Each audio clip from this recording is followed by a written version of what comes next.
Today you're in for a treat from my retired cop husband, Dave. He is pretty famous among our friends and family for smoked cheese, which he makes start to finish. Other than he doesn't make the cheese. He starts with a brick of cheese, and then you're going to see what he does with that, because he's going to hand the camera over to me, and I'm going to get him doing this process from start to finish.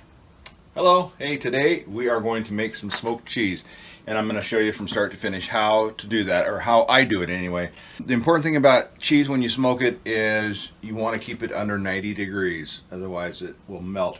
So I used to try and smoke it and tried my hardest to keep it cold so it wouldn't get above 90 degrees, but unfortunately it would melt between the grates. So I eventually, after experimenting, found a good way to do that. So what I use to smoke it with is I have a tray here. It's called Amazin, A-M-A-Z-N. If you Google that, you'll see it. It's available through Cabela's, Amazon. They're about 34 bucks. And what you do is you put wood pellets in here. And these happen to be Traeger wood pellets, but you can get any kind. And to get these going, once you fill the tray, and to back up, with this filled like this, you could actually, if you start, you can see on the end here, there's a little hole, and that's where I'm going to put the torch. There's a hole on each end. What I do is I actually start both ends, so that will give me a lot of smoke, because I like lots of smoke, and I found out that's the best for what I'm doing. But if you light it from one end and get it going, this will smoke, basically it smolders for 9 to 12 hours, and it will last that long. So they're pretty amazing, actually. And again, this puts out very little heat. So, and I'm doing this in, I just made a little smoke box. This tray is going to go on the bottom here, and then I'll have a tray with my cheese right here. So it's probably about 18 inches high. So this thing just fills with smoke. You can tell by looking at it, you see it's had quite a bit of smoke in it. So I smoke cheese, pepperoni, sausage, fish, all that stuff in here. So here we go. I got my torch going.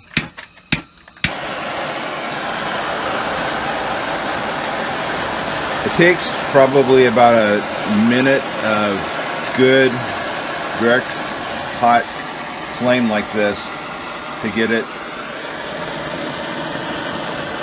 kind of blowing on it, just to get the embers going more.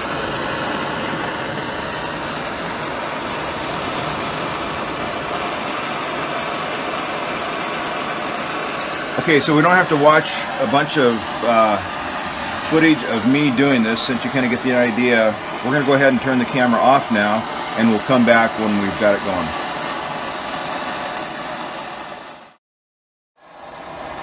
Now he's starting at the other end, and you can see that the first end is now flaming. So you're fanning the flame? Exactly. Right now, okay.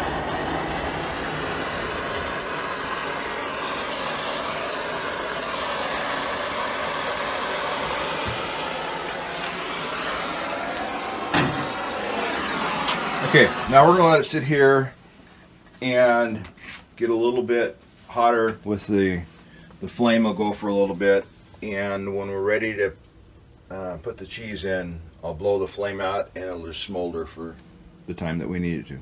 This is the first thing that I do, so it'll burn like this while I'm getting my cheese ready, because you want it takes about 10 minutes for it to get where you got really good hot embers. And where did you get this beautiful smoker? That's something that I made myself.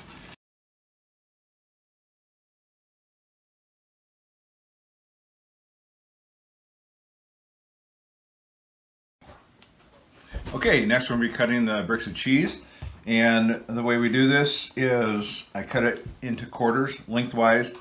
Got a nice long knife. I used to have a shorter fillet knife, which was really hard, but now my brother ended up giving me this one, which has a nice long blade. Just got to be careful with the tips of your fingers that you don't get them underneath the blade. Try and get it as centered as much as possible.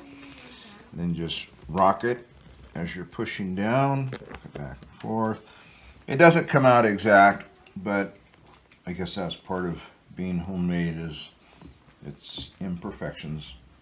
So cut it like that, and you lay it like this, and cut those in half, and cut this other one in half.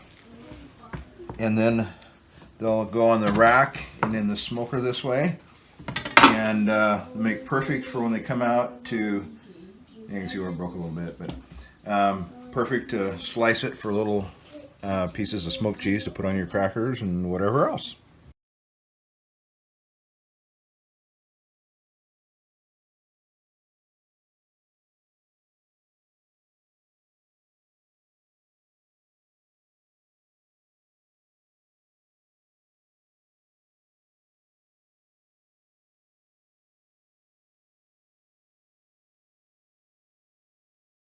Welcome back. Okay, it's been an hour and 45 minutes.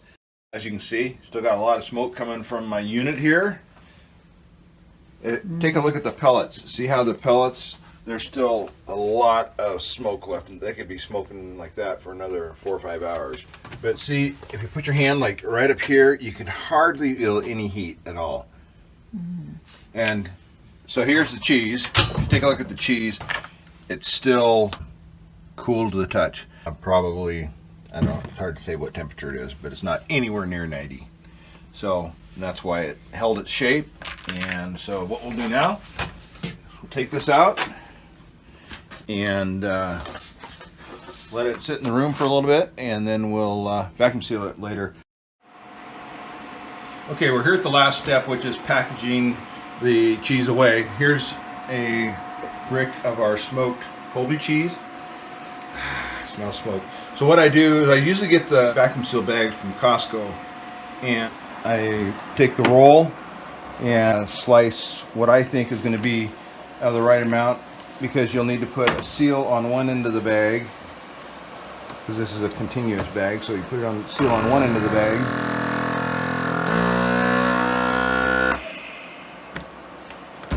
so now that end's sealed.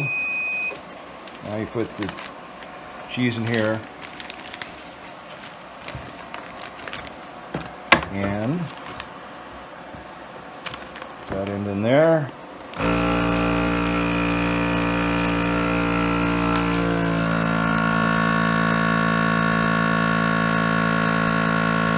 Sucking all the air out there. Exactly.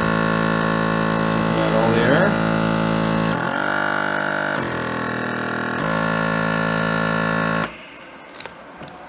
And there you have it. Airtight. That thing will last for months in your refrigerator. You can give it away for Christmas presents. It's October now. Easily 2 months from now and give it away as Christmas presents. And so, like I said, several months it'll stay in your refrigerator, and when you open it, it'll be just as fresh as new. All right, I want to add that we add a little label, like Dave will write on it right here. He'll just say like smoked Colby cheese or whatever, and put the date on there so that the recipient knows what they're getting.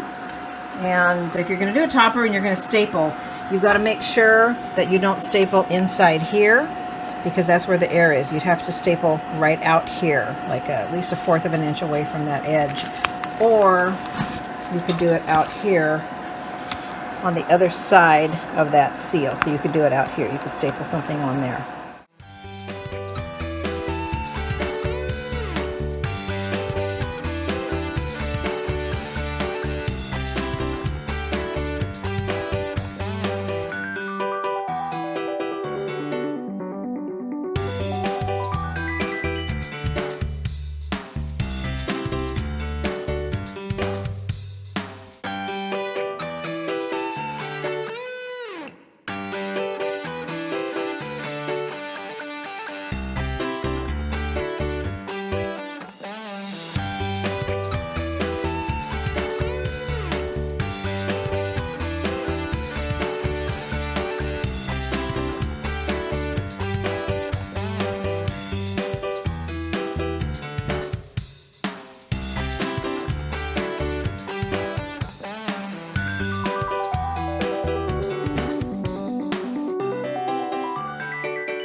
So there it is. And thank you, Dave. You're welcome.